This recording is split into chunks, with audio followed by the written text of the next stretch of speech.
Hey everyone, welcome. My name is Marilyn Shannon, and this is the Breaking Free Show. And I am so happy to see you all. It's been a couple of weeks since we've been here because it was a holiday, but we're back now and we're raring to go. I hope all of you are doing well, and I thank you for being here because I know your time is precious. And because of that, I want to honor it always with the greatest, the best, the most up to date information, things that will empower us to move on, ways that we can take those steps forward in anything that we do with our lives. And before I introduce to you my guest for the day, I want to say hi to Amnon. Hello. How are you? I'm fine. How are you? I'm doing good. I'm doing good. Yeah. It's been hairy. My mother-in-law has been very ill for several months, and it's been touch and go. And I, for the last year, have been working on a training to give to a Pitt Community Business Center, part of the community college in North Carolina, and it was scheduled for last Thursday and Friday. And I've been working on it for close to a year. And Wednesday, my mother-in-law passed away. Things work out crazy. She's in a better She's in a place, better place. and Yes, she's probably a lot happier now that you guys are not suffering, yes, I would imagine and she's so. not suffering. Oh no, So it's good. she was just to the end. She was an amazing woman, full of dignity and grace. And just let me tell you also, a couple of weeks ago, or a couple of months ago, she said, "I want to give you something," and she was giving away each of her precious belongings one by one to the person that she thought would enjoy it. And so she said to me, "I want to give you something," and I said, "Well, give something to your daughters first, because she has four of them." So then a couple of weeks later, she said to me, "Go to my top drawer on the right, blah, blah, blah." I did. She said, "You see that gold thing in there?" I said, "Yes." It was on a black chain. And she said, "That belonged to my mother. She made it into a necklace, and it was the top of her cigarette case." She said, "Do you like it?" I said, "I love it." She said, "You're the only one that would wear it." And I said, "I'm going to wear it just with such honor." And everywhere I go, I have to tell you all, I get compliments. People stop me in restaurants. I did the training last week, and people came over to me and said, "What is that around your neck? It's beautiful." So I'm wearing it today. After the show, we have her wake, and tomorrow's the funeral. So I'm wearing it. So you're doing good? Doing just fine. Perfect. Wonderful. So here we go on with the show. So I love to bring people on our show that got it going on, because I know that this show is an outlet for us to share with you information, whether it's emotional, personal, family, business, whatever it is, that empowers us, inspires us to do something maybe we didn't think we could, didn't know we should, whatever it is. And today's guest is going to do just that. So go get a piece of paper and a pencil, or turn your recorder on, because you're going to want to hear some things that are going to move you to do certain things with social media. So let me introduce my guest to you today, Alice Fuller. Hello. Hi, hi, hi. Hi to you. You doing good? I'm blessed. I'm a blessed individual. There you go. There you go. That's a good thing, right? So yes, Yes. I feel like I'm a blessed individual as well. Mm-hmm. So it's great to be with you today. So tell everybody who you are. Okay. Again, I am Alice Fuller, principal consultant at Sheer Social. Sheer Social is my social media marketing business, but I mostly focus on consulting and training. I still do management of people's profiles and businesses profiles too, but primarily it's consulting and training. So that's what I do mostly. And you training in social media. Training and social media. And one of the things we talked about today is that we want to talk about is that we're not too old or too out of it to learn, because this world of social media is happening so fast. Yes. And it can be. We were just talking before we went live about some things, and things are coming very quickly. They're leaving quickly. They're coming quickly. It's hard to know where to go, what to do, and where you are best suited. So that's going to be a lot of what we talk about today. And also, feel free anytime during the show to call us at 919-518-9773. If you have a question, you have a comment, you just want to chat with Alice, that's great.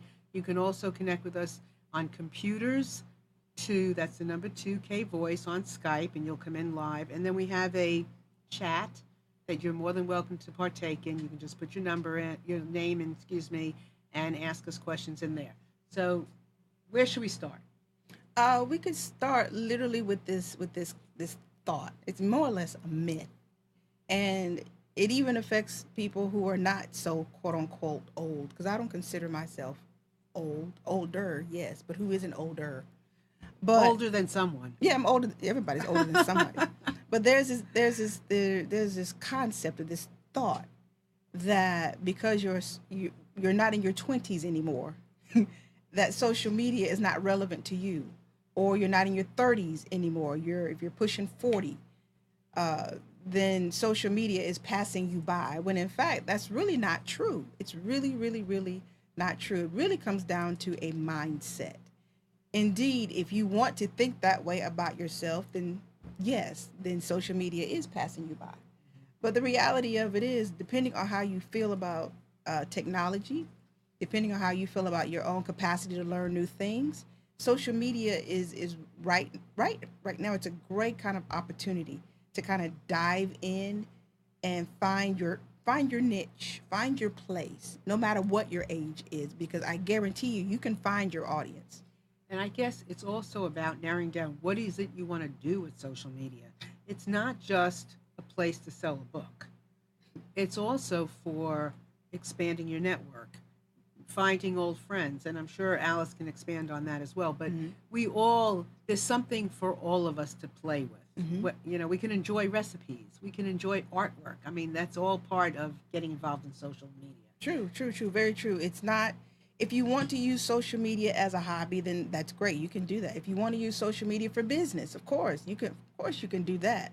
If you want to do a combination of the two, if you just want to have fun with it, anything you want to do in social media is open right now. It's a wonderful time to just dive in, figure things out, whether you like it, whether you don't like it. The beautiful part about it is, if you don't like one platform, well, try another one. The mindset should be test. And even if you're doing it for business, test and continue testing until you find that your sweet spot in social media. That's what I try to tell all of my clients. Everything is not going to happen overnight. Some things will work, some things will not work, but you won't know until you know. So where do you start? Generally, if you're doing it for business, then I tell my clients to start where your audience already is. And the best way to figure that out is just listen. Most of us jump into social media head first, sell, sell, sell, sell. I got to make this money. I got to make this money. But what people don't understand is, if you're going to do social media correctly, one of the first things you want to do is listen. Just listen. Listen to where the conversations are taking place around your business. Google your name. Find out what people are having a conversation about your business. Specifically your business, not just your industry, but your business, because we all know now people feel empowered to talk about your business now, especially if they get bad customer service. When you say Google your name and listen to what people are talking about, what does one have to do with the other? Okay. So right now, when we start talking about using social media is really tied to SEO. Say if you don't have a website, you don't have a strong web presence, but you do have a Facebook profile, you do have a LinkedIn profile. When people are Googling your name, they're Googling your business, your website won't come up. However, your LinkedIn and Facebook and or Twitter will. So that's what I mean by Google. Start with Google first, and then you can start with the social platform. So when you see yourself come up, what will you be looking for when you see yourself come up? Mentions of your name, of your business, specifically if you're doing it for business, of your business name. Is the sentiment good or bad? Because generally, like on sites like Yelp and some of the business industry review sites, you want to see what people are saying about your business. You could be losing business because you got a bad review that's been sitting there for 2 years and nothing has been said to counteract what the negative. So you're listening for what people are saying about you. And then I tell you, that can be a little scary. Yeah. Admittedly, that can be a little scary, but wouldn't you rather know what people are saying about your business so that you can either own up to the mistakes you've made and correct them, or you can be proactive as opposed to just being reactive.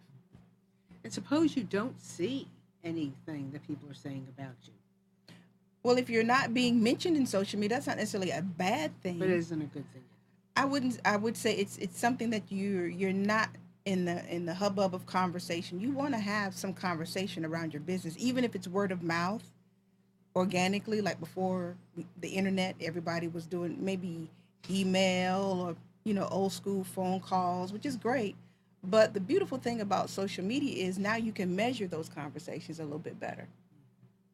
So, like, I'm not on Yelp. Mm-hmm. Maybe I should be, but I'm not. Mm-hmm. I'm on Twitter, I'm on LinkedIn, I'm on Facebook. Yes. I've dabbled in Blab a little. Uh-huh. I've dabbled in Google Plus a little bit. Mm-hmm. So I don't see, when I Google my name, I don't see a conversation about myself. Well, that might be good. That might be good. If you're not seeing any negativity about yourself, that's good.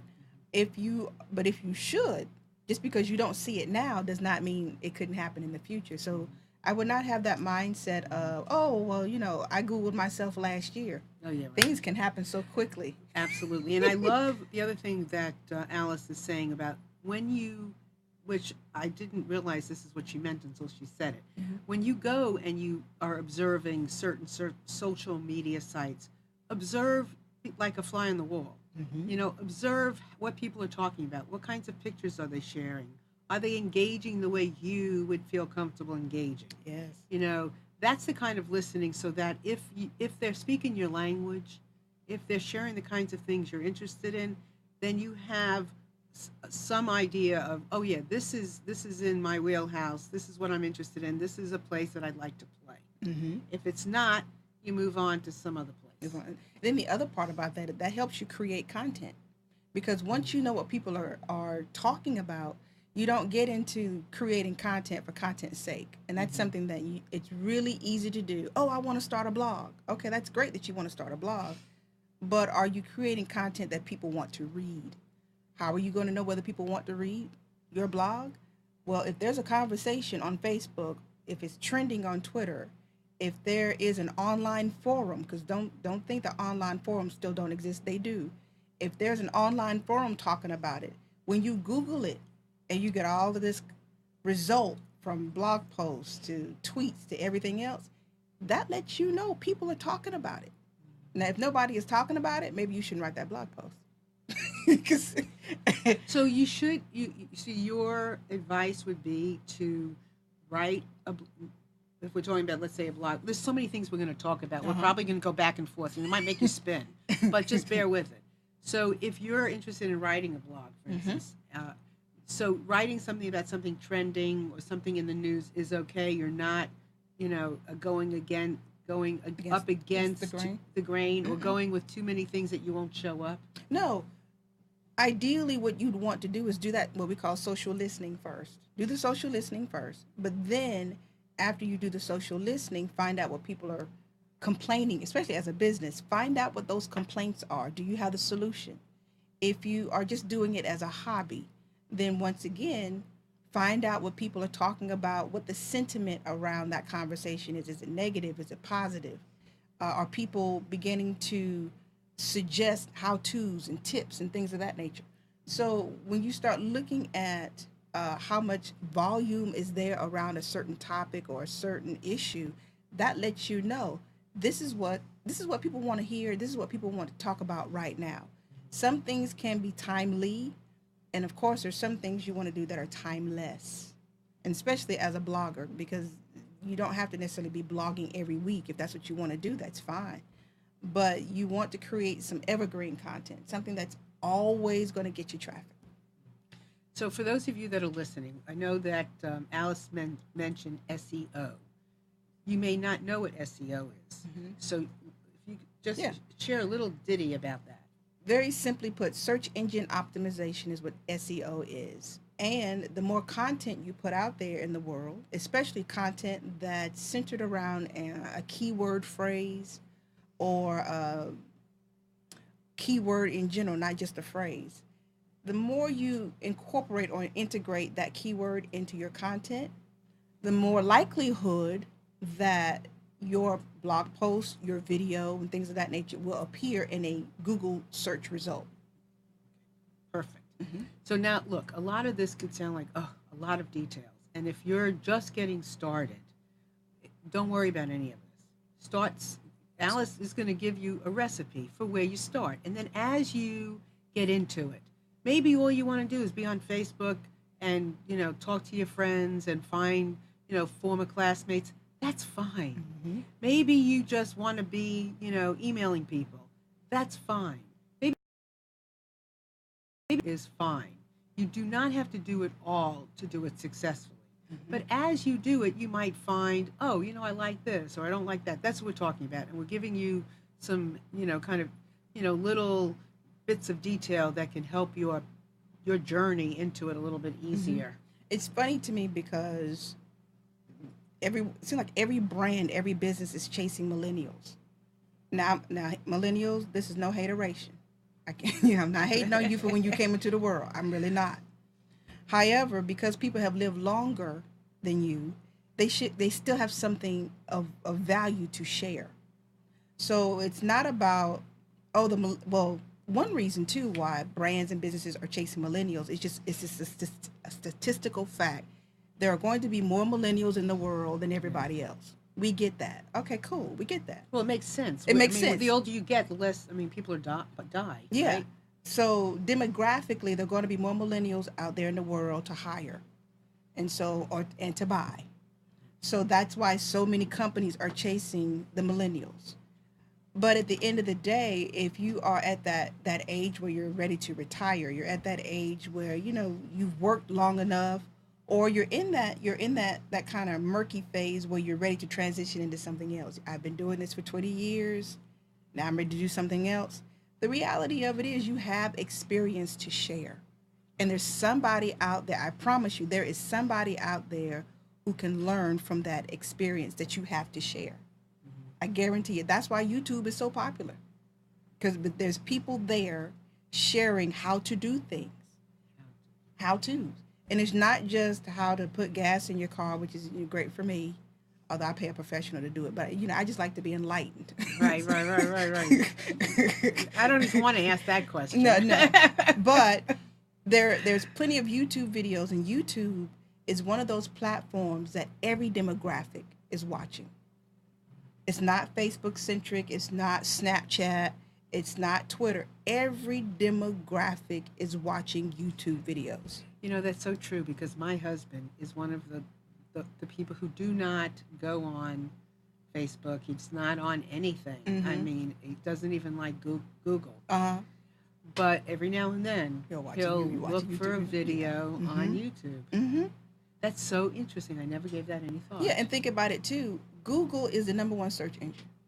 So we don't say we're going to Bing it. We don't say we're going to Yahoo search it. We say we're going to Google it, or better yet, are you Googleable? That's not a word. That's a word I use, but I can't copyright it. Yeah. So I can't say I'm the first to use it. However, that said, with Google being the #1 search engine, #2 search engine is YouTube. Who owns YouTube? Google. Right. So, and not to mention right now in social media, it really is this big focus to do more and more video. It's going to get to the point, if you notice, we're going to get to the point where the online is giving real competition to traditional television. I mean, real competition to traditional television. And according to YouTube statistics, people are watching more YouTube video than they are watching regular television. So there are regular shows on YouTube that are not on mainstream media, that are just on YouTube. Sitcoms and dramas and, webisodes. Episodes. And also, this may not be part of what we're talking, but even Netflix. Not even Netflix, but Netflix. Oh my God. Frankie and Grace. Grace and Frank. What a great show. I love that show. Love the show. And it's on Netflix and no commercials. It's only online. Only online. But here's where the paradigm shift is occurring. Because at first it was, that's just some online videos. They're just old movies. Who cares? But then once these entities began creating their own content, and now they're getting awards, they're getting Emmy awards, they're getting Oscars, and it's just like the entertainment industry is like, hold up, And this is your this is my background. This is your background, yeah. Yeah, so the industry is like, well, wait a minute, this was something that was all about us for so long, and now new categories are being created because even Kevin Spacey with House of Cards, prime example. Here's 6 episodes of a show in the can, done. I go to CBS, we don't think so. I go to NBC, we don't think so. Maybe. But you know what? Great, what you have there. Could you produce a pilot? A pilot? I've got 6 episodes right here. Why would I? Hey, I don't need to do a pilot. Okay, Netflix comes knocking. You know what, Kevin? We got you. We'll air it. And not only will we air it, we'll promote it. We'll put our Netflix branding on it and everything. And next thing you know, he's got one of the most popular shows on Netflix. And that whole term binge watching, you notice that didn't come about till Netflix. Oh yeah, and we do, traditional. You can't do it. TV. Yeah. No, well, you can. You still can, but do traditional TV and radio did not and are not adapting. Yeah, they're slow. They are. I slow mean, to pilot. adapt. I mean, there's no such thing. Yeah, right. Mm-hmm. You know, Right. here it's there. It's there, and Yeah. it You know, is I don't what want it to taste that meat. Here's the Right. whole sandwich already. You know, come Right. on. is. Right. And they are not understanding it, and they are losing. They're losing, but slowly but surely they will have to evolve. They because will. They Yeah. understand this is the shift, the paradigm shift that the culture and the audience is going toward. When it hurts enough. Well, yeah, when money. So what will they do? Tell me what will they do this? I mean, they'll have them in the can. They'll run them. You get them whenever you want them. Well, I think what will happen is some of the traditional means of doing television are not just going to suddenly go away. That's just not going to happen. No. However, they will have to adapt the system because at the end of the day, they're there to give us content And us and the giving them reality of it money. is basically the real reason it's called show business for a reason. They're there so the advertisers can have something to attach Right. themselves to, thus to reach us to make us buy. Okay, so that said, if we are at that point in our society right now we're in, I don't want to buy a whole cable package and get 50 channels when I only watch 3. I just want 3 channels. Can I a la carte it? No, you have to get the whole bundle. I don't need the whole bundle. They used to do the same thing to me when I used to advertise when I owned a furniture store. Mm-hmm. If I only wanted to advertise on 1 or 2 channels, I couldn't do that unless I took everything. Mm-hmm. And it didn't always work. Which is why too you'll understand now even cable is like, okay, this online thing is crucial because it used to be maybe 3 years ago you could watch content online and see it free. It's like, okay, everybody is moving to the online. Okay, we'll just make it available. But now when you go to watch something online, what's the first thing they ask you to do? Put in your cable subscription. Yeah. We're not going to give it away to you free Right. anymore. Now you have to have cable almost in order to see it, unless you know some of those sites, Yeah. which should remain nameless. Why? Shameless. Why do they? Can't we name them? We can do anything we want on you, here. You can name them, but Alice Fuller won't be naming them. I'm not. Can you name them? There's no. I mean, So- shameless is what it is. Okay, Not okay. nameless. It's called Google. Google is your Google. friend. Just Google it. Just Google it. And so, in that sense, which is basically how Sheer Social got started to begin with. And that's the name of Alice's company, by the way. I was working at Python Productions, which produced House Hunters and House Hunters International. And as you work in the industry, you know your gig ends. It always is always going to end. It's like 6 months. You know, it could last years, but you never know. So I knew because the industry was focusing on, well, how are we going to monetize this content online? We got this whole genre of content called transmedia storytelling. How do we take something from television and tell it on a different platform and continue the story? So I'm like, you know what? I got to figure this thing out. Not only that, as I was applying for work, I said, look, I've got to show E why I need to be hired. I don't know why E will not hire me. I can write, I can shoot, I can edit, I'm a one-woman show. Why? So what I decided was, you know what, if I start a blog and show these people what I can do, maybe I can get a job. But what happened was I started writing and producing video because when people started entertainment blogs, eons How long ago. ago was this? It's about 7 years ago now, 7, 8 years ago. Generally, when people started entertainment blogs, then it was get the press release and regurgitate the press release. Mm-hmm. I wanted to do something different because my background is TV. So I said, you know what? I'm going to do video. I mean, yeah, I'm going to get the press release too, but I want to add video to it, and I want to add my own personal spin to it. And what happened was I would go to events and cover them. Some I was invited to, some I was not. There are advantages to being petite because people have a tendency to overlook you. So me and my petite self would go to places I was not invited to. However, I would cover it, do video with my little 35. I had a little digital camera. It was painful how small that thing was. But nonetheless, because of my background, I knew how to shoot things at an angle. They didn't know that I didn't have the big cameras. So I would shoot the video, I would write it, send it out to the publicist, and before you know it, publicists began inviting me to cover things. And then that led to, well, would you write for my, my celebrity? He needs a blog, but he don't have time to write. Could you ghostwrite for my celebrity? Sure, not a problem. Not a problem. So did it work? It worked. And matter of fact, my first professional client blogging was Heineken. All on your own? All on my own. I approached them because at that particular time I had built up the content enough on that blog to say, you can see what I can do. Now, it just didn't matter. And I have an audience. Now, imagine if you hired a little person like me who has already the audience that you're trying to reach, and I can be almost like your little ambassador. So your message is about doing things like that. What's your overall message? My overall message is don't be afraid of the tech. The tech is just a tool. It's just like a hammer. It's just like a nail. It is a tool. Just like with everything else, the technology will evolve. That indeed is true. But the core of it is your messaging.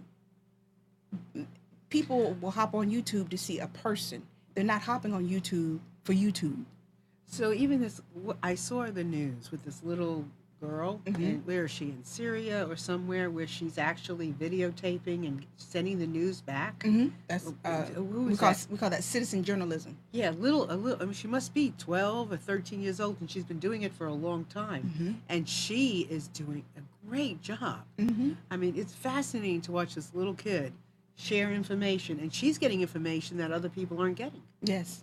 The beauty, and that's the other beautiful part about social media, and that's especially true with Twitter and some of the live streaming tools now, the Periscopes, the Facebook Lives.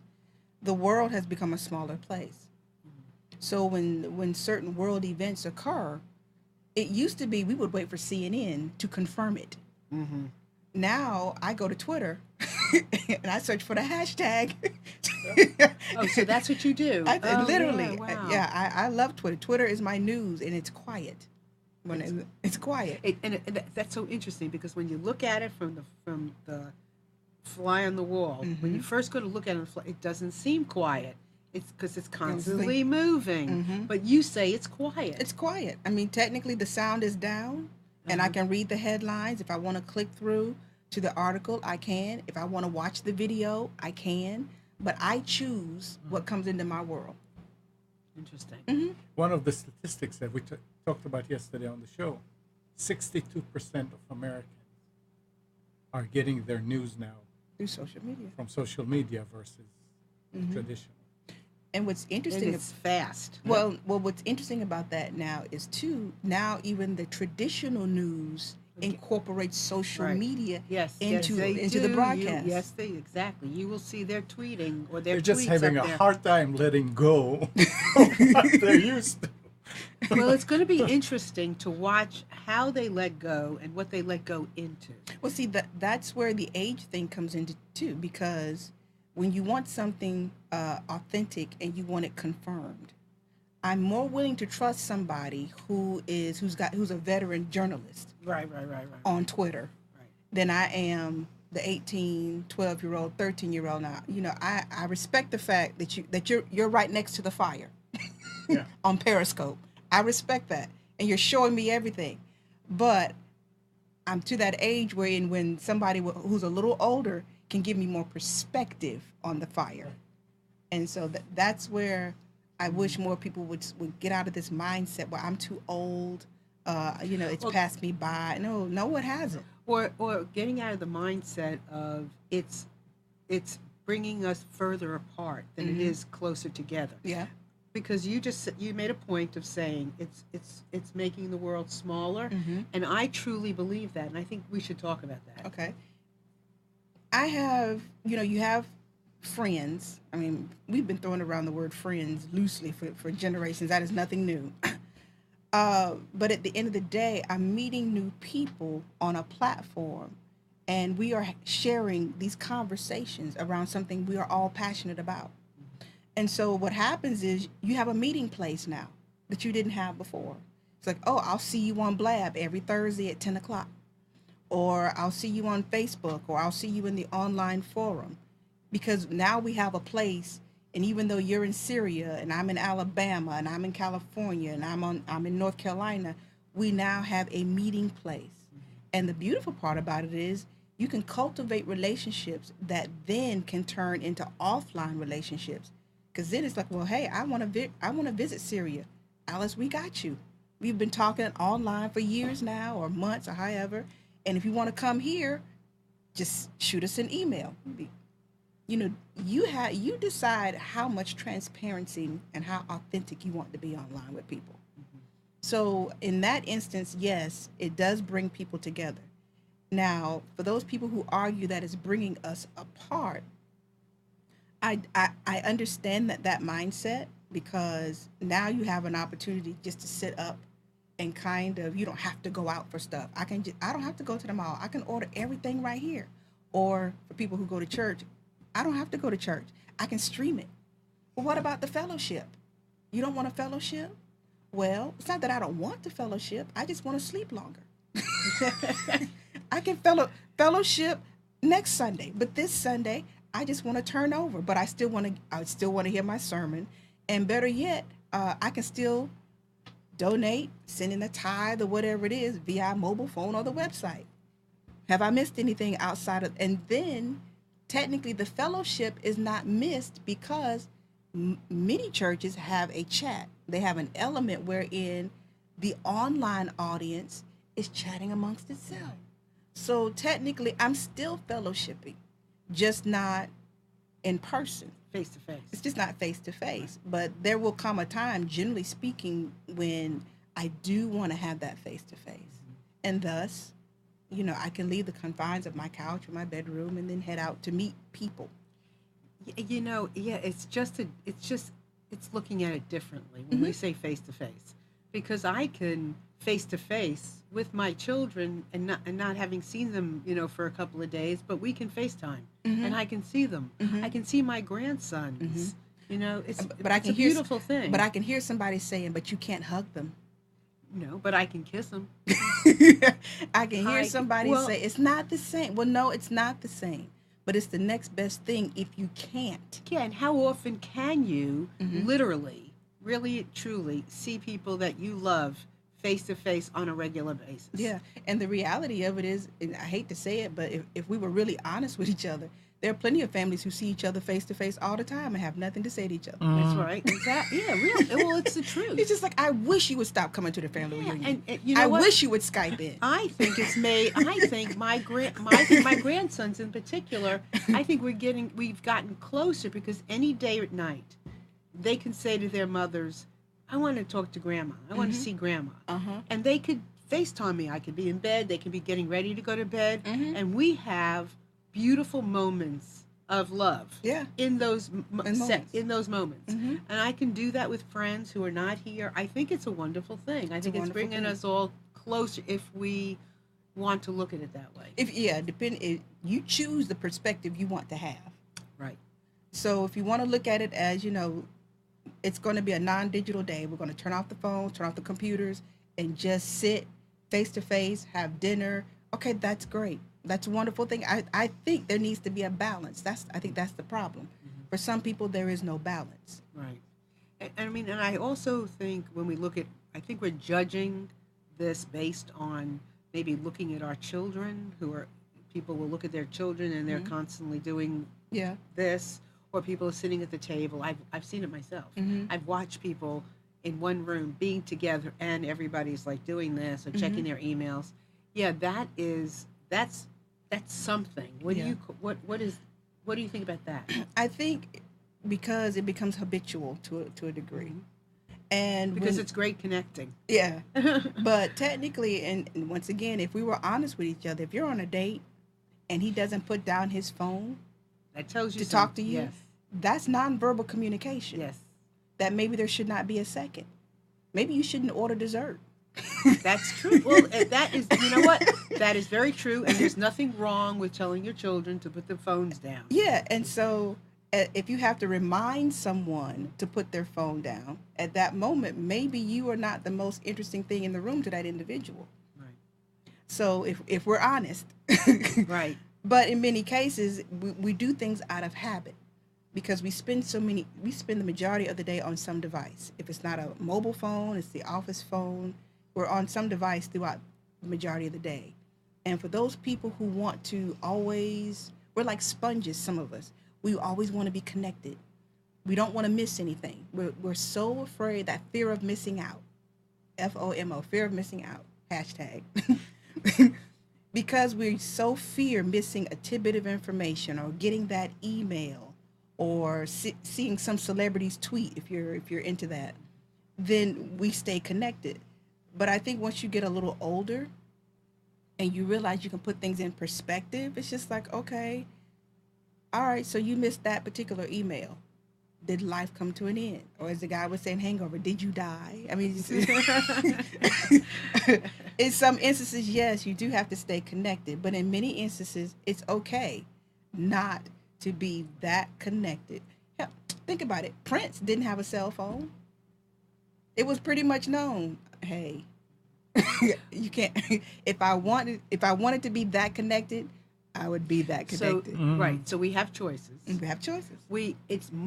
It's bringing in all, it's bringing more good than it isn't. I think so. We just have to gauge ourselves. We have to make choices. It's no different than you have a refrigerator and it's full of food. Do you go to eat every 5 minutes or not? It's your choice. Yeah. And it's interesting to me how people want to blame social media for the world's problems, as if those problems did not exist before social media came into play. Exactly. So for those people who say, oh, well, if it hadn't been for social media, my little girl, da-da-da-da-da-da. My question is, well, would you blame the hammer for hitting a nail? Would you? No. Okay, thank you. So the question is, and as a parent, now mind you, I don't have any kids. I'll be the first to admit it. I mean, there's proof that I don't have any kids, so you might as well admit it.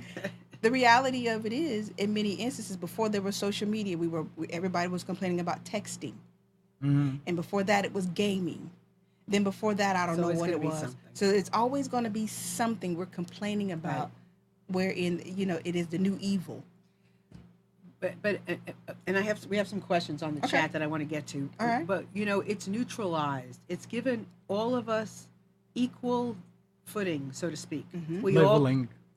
Leveling, Leveling and the I think playing that's and as far as I'm concerned, as far as breaking free, that is part of the name of the game. Mm-hmm. It has given everybody, all of you, an opportunity to be an author, be a speaker, be a filmmaker. singer, be a writer, be a blogger, be a talker, be a show host, be a guest, be in everything you want to be, a great cook, whatever you want to be. It has leveled the playing field.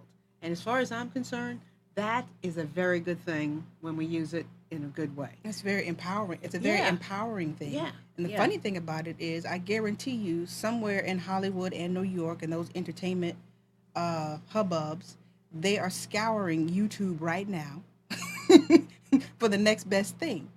Because the reality of it is, people are not wasting money on shows like they used to. So they want on the actors and the actresses. They get me cheap. Yeah. If you're looking at me right now, you get me much cheaper than you can Oprah, I promise. So just call me, we can make a deal. Exactly. So, but what they want to see is, okay, here's somebody on YouTube. They have an audience, which means they have potential, which means we may not have to spend as much marketing dollar. And if we do add our marketing dollars, because they already have an audience, it'll just expand it. So if you like me, share it so my audience grows, so somebody famous will notice me. Well, what's even funnier, and this is something that's really kind of becoming maybe a little issue in Hollywood too, is because when you see YouTubers who are young YouTubers in making it, they got a Crest commercial, and now they're on the red carpet, and it's like I have trained my whole life just to get a regional commercial, YouTube, whatever the product is, and I'm overlooked because they were young and because they have a huge audience on YouTube. So I try to tell my entertainment, my filmmaking audience, it's a great time to be a content creator, but you really have to put the time in. They didn't create that audience overnight just because they were cute and young. Of course, they probably had the time that you don't, and maybe initially they might have had a little bit more resource. But at the end of the day, if you're willing to put in what's needed, you can generate that audience too. Yeah, and I also think that a lot of times, a lot of the YouTubers that are young, they're fearless. Oh yeah. They don't have the same fear holding them back with their idea. If they want to go on and demo makeup, they're going to do it. Oh yeah. They're not sitting there going, maybe I should, maybe I shouldn't, maybe they're just doing it. And so let me just say the phone number if you want to call in, 919-518-9773. Sorry, we've been so engaged in this conversation, I forgot to give you the number again. And then computers, that's computers plural, the number 2K voice, and you're welcome to chat with us. Look, there's a couple of questions here, so I want to go over some of them. Mm-hmm. And some of them might be a little bit more, quickies. Mm-hmm.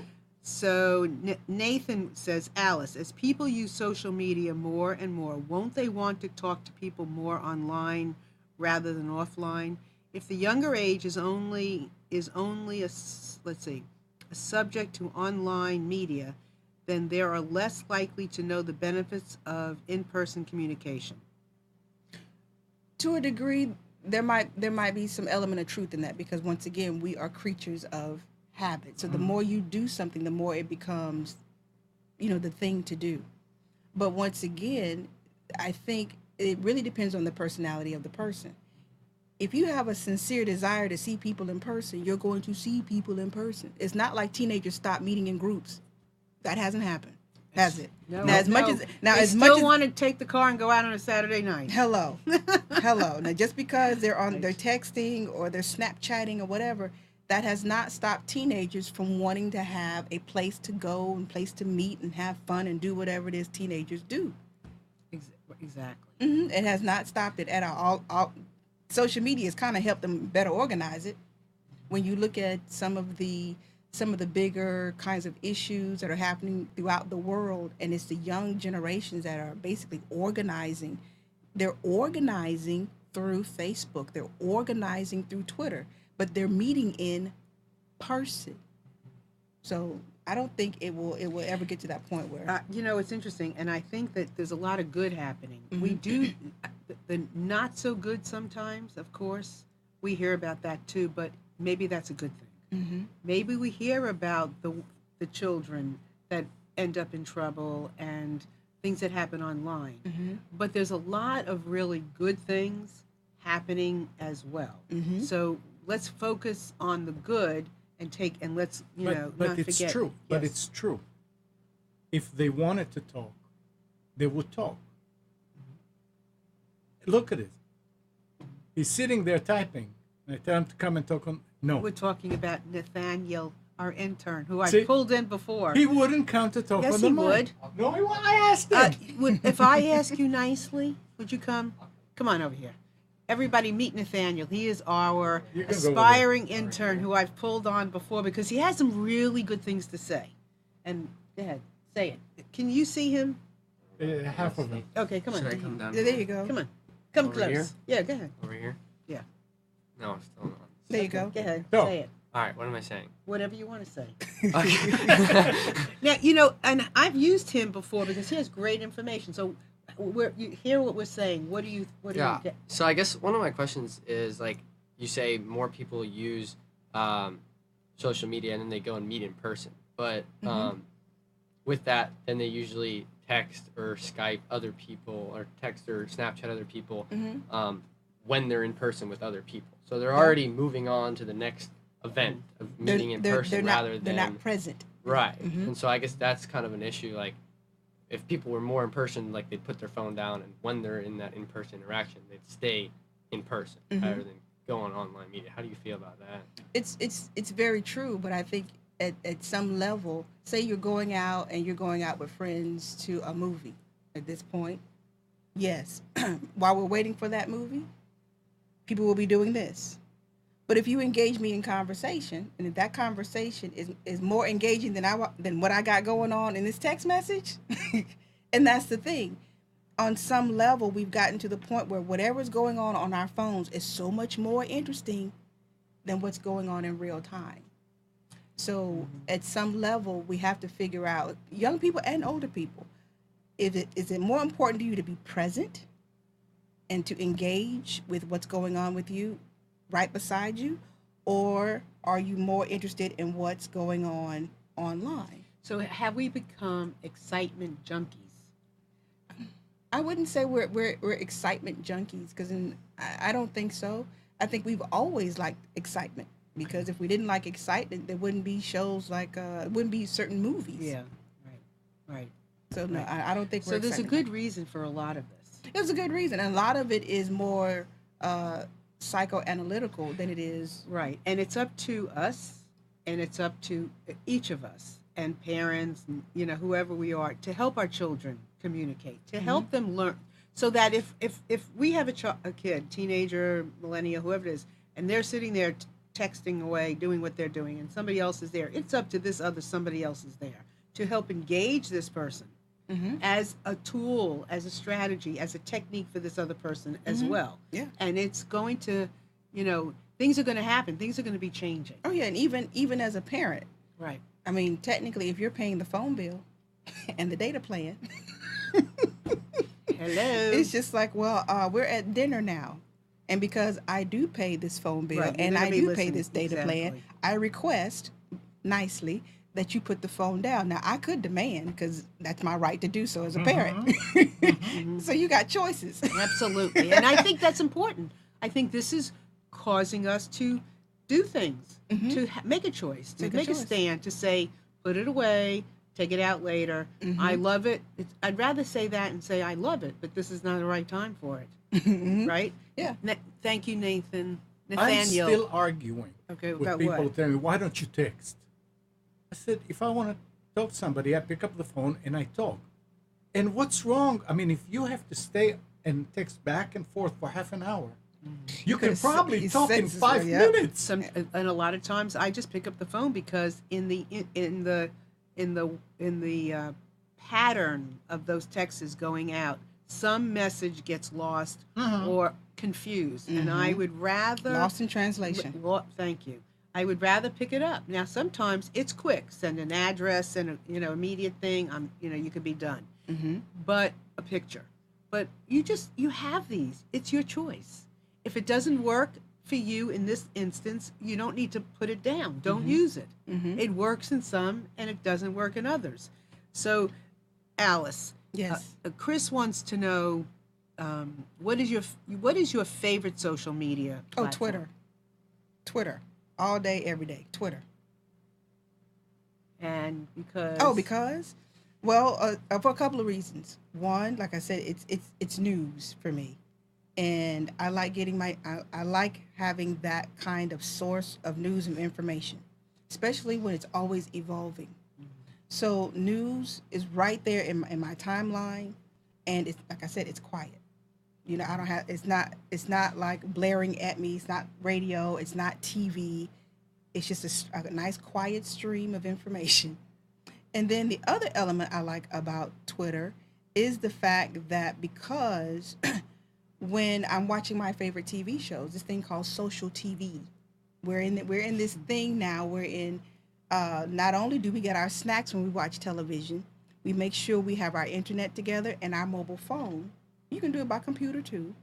But, if I'm watching Scandal, then if I'm going to do popcorn and wine, I probably wouldn't. I'd probably have Doritos and Kool-Aid, but nonetheless. And then, but I also make sure my phone is charged, because for me, that's a community of fans. I don't And know you're these connecting. people, you know. And well, the other strategy is I'm growing my following. Is my other strategy. You're building your following. I'm building my following Of people that are of like mind. of Oh, people. that's really kind of brilliant. So if I'm watching Frankie and Grace, Mhm. then, well, Grace and Frankie, hello. I forgot which one. Well, which, anyway, yeah. then I would be watching Twitter and I'd be seeing who says it and who Well, what they're commenting about, and they could possibly be people I just want to connect with. Yes and no, because you can watch Frankie and Grace. Grace. I almost said Frankie and Alice. That's a whole nother movie. Yeah, you can watch that anytime. The beauty of social TV is, especially with Oh yes, sports, yes, right. It's right now. it's right now. Yes, It's real right. time. Oh, that's brilliant. So, and especially with the Olympics coming brilliant. up, oh, trust, there's going to be loads of people on Twitter at the event, all around the world, live tweeting from and about this event, this global event. Oh, that's really brilliant. hmm So for me, when I'm watching my favorite TV shows, Person of Interest on was it Monday and Tuesday nights. So, like I said, I get my snacks, but more important than my snacks, I make sure the phone is charged, so I can tweet along with my fans, well, along with fellow fans, and I gain a following. There's one guy, a And why girl, is that? And then tell us guy why or it's- girl. I don't okay. even know what it is. Yeah. I think it's a guy or a girl. But we now have this rapport via Twitter, and I know that this individual hates Monday mornings. Just she is not a Monday person, not a morning person. And so because we've established this relationship through a TV show, I will sometimes send him a tweet or her early in the morning and say, "Hi, sunshine. Have a great, glorious day." And Gotcha. they'll send the tweet back, "I hate you." But I don't know. But they have this relationship and they don't know if they're what they are. But No, it's I don't worse. know. But But that's it doesn't what, matter. It doesn't matter because we have this somewhat rapport online, and it doesn't go past that. I mean, I have no desire to meet that individual. I suspect she has no desire to meet me. But when we talk, it's that joke because I know that about him or her, and so we get gotcha. if somebody else were to jump into it, they probably wouldn't get it.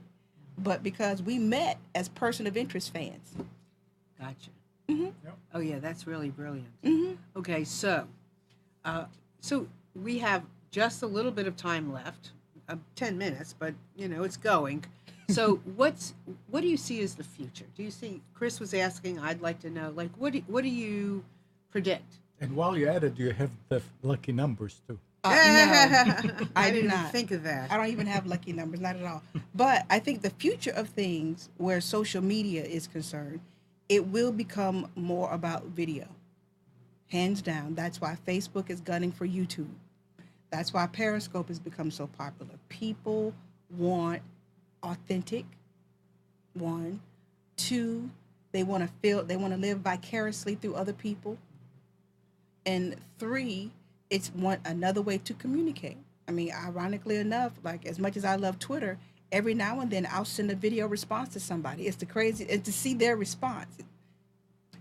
Somebody will tweet me, and instead of sending a retweet or just a reply back, I'll just do a little video, and I can sometimes see them on the other side, like, wow, she sent a video, and they might send one back. That usually doesn't happen where they send one back, but every now and again it does. So the future of things is going to be more and more video. I hate to say it, but Facebook, I'm not knocking Facebook, but at the end of the day, Facebook is going to get stronger and bigger because Facebook wants us to be on it all day, every day. So social media as a whole will become more like TV, traditional TV. I hate to say it. But from a business standpoint, it will become even more pay to play to get that increased reach to an audience. So as a business, expect that. On a more personal level where social media is concerned, there's always going to be a new hot thing. Right now, it's all about Snapchat.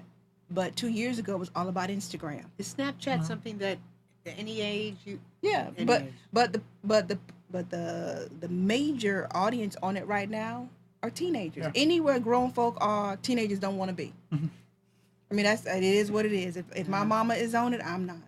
If my That's what happened to Facebook. That's what happened to Facebook. If my auntie is We on it, moved them in MySpace. Well, I don't know what happened to that. yeah. But, If my auntie is on it, my mother is on it, then I don't want to be on that platform. but you still like Snapchat. No, Oh, no. you don't? You know, Okay. most of my clients, I'm just good to get them on Twitter.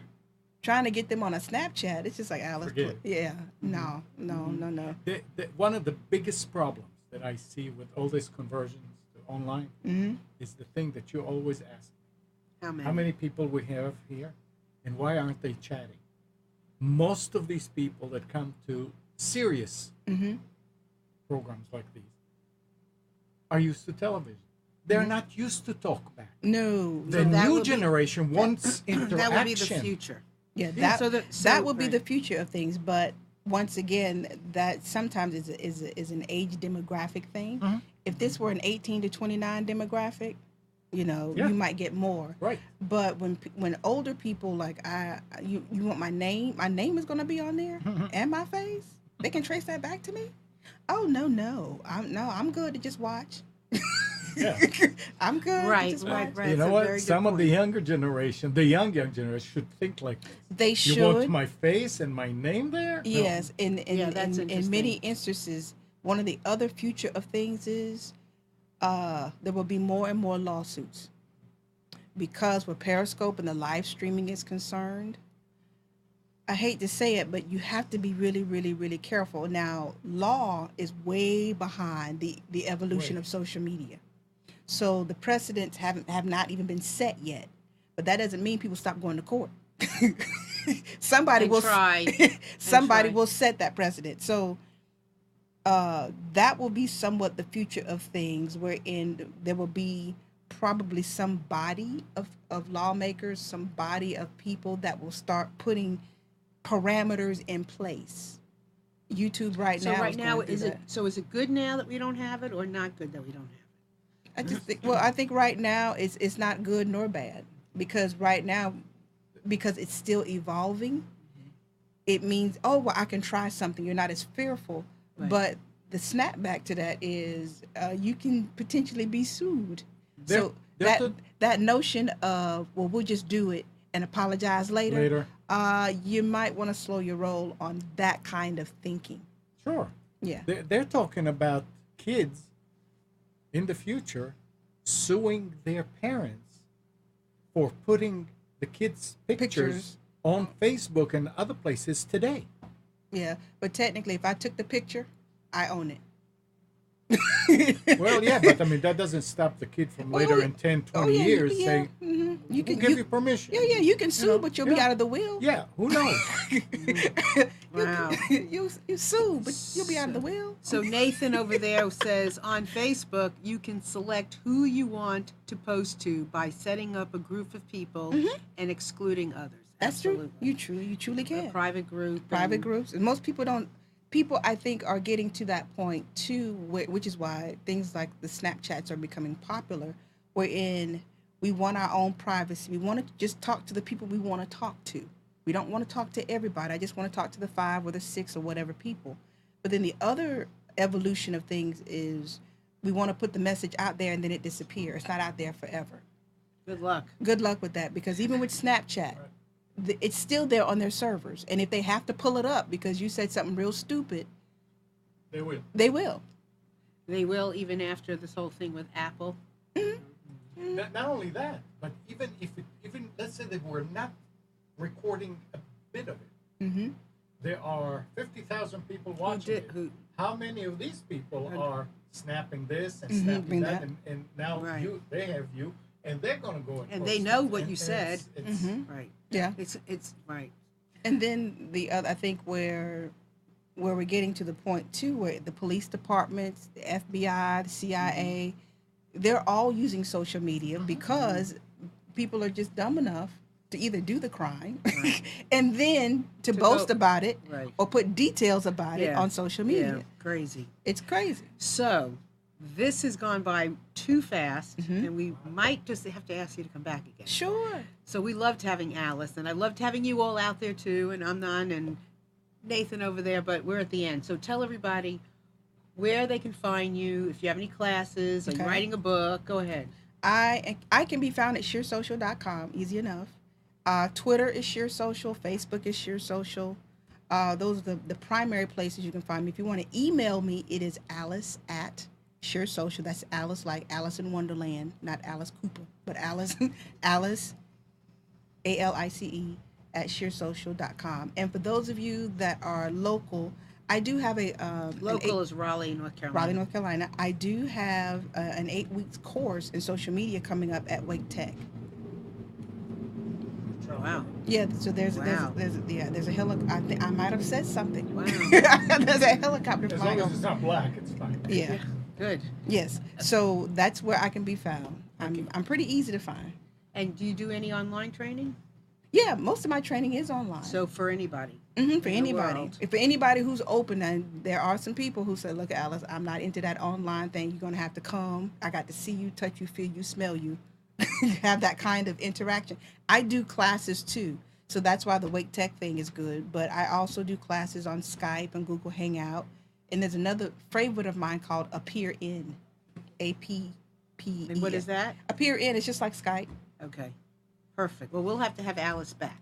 So with that, you all, thank you so much for being here today and enjoying our show with us. I know you did. We're going to have Alice back again. I wish you all a wonderful, wonderful week, and I will see you very soon, next week. Take care. Bye. Bye-bye. Bye, bye, bye.